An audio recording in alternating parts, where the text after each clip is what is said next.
तुम्ही पाहत आहात कबीर न्यूज नेटवर्क त्र्यंबकेश्वर। निर्भीड विचार, परखड मांडणी आणि बेधडक बातम्या। त्र्यंबकेश्वर तालुक्यातील प्रत्येक घडामोडीचा अचूक वेध घेण्यासाठी सज्ज आहोत आम्ही। तालुक्यातील ताज्या अपडेट्ससाठी आता सबस्क्राइब करा कबीर न्यूज नेटवर्क त्र्यंबकेश्वर। संकट दूर करणारे त्र्यंबकेश्वरचे श्री दक्षिणमुखी हनुमान। नमस्कार, मी अमिता गावंडे आणि आपण पाहत आहात कबीर न्यूज नेटवर्क त्र्यंबकेश्वर। नाशिक जिल्ह्यातील तीर्थक्षेत्र त्र्यंबकेश्वर हे केवळ ज्योतिर्लिंगासाठीच नाही, तर येथील अनेक जागृत देवस्थानांसाठी ओळखले जाते।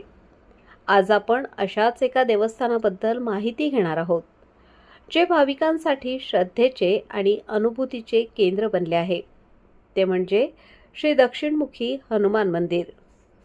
त्र्यंबकेश्वर शहरातील हे दक्षिणमुखी हनुमान मंदिर एक अत्यंत जागृत देवस्थान म्हणून ओळखले जाते। दक्षिणमुखी हनुमंताची मूर्ती ही अत्यंत दुर्मिळ आणि फलदायी मानली जाते। एकेकाळी या मंदिरात भाविकांची वर्दळ खूपच मर्यादित होती। त्र्यंबकेश्वरमधील अनेक स्थानिक रहिवाशांव्यतिरिक्त बाहेरील भाविकांना या मंदिराची फारशी माहिती नव्हती। मात्र काळ बदलला आणि या मंदिराचा महिमा सर्वदूर पसरला। ज्या भाविकांनी श्रद्धेने या मंदिरात पाय ठेवला, त्यांना हनुमंताच्या अस्तित्वाचे सकारात्मक अनुभव आले। कोणाचे संकट दूर झाले, तर कोणाच्या मनोकामना पूर्ण झाल्या। या अनुभूतीमुळेच आज मंदिराचा कायापालट झाला आहे।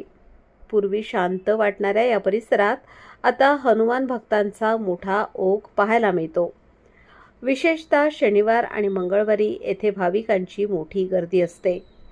त्र्यंबकेश्वरच्या या पावनभूमीत श्री दक्षिणमुखी हनुमान मंदिर आता भाविकांच्या श्रद्धेचा मोठा गड बनला आहे।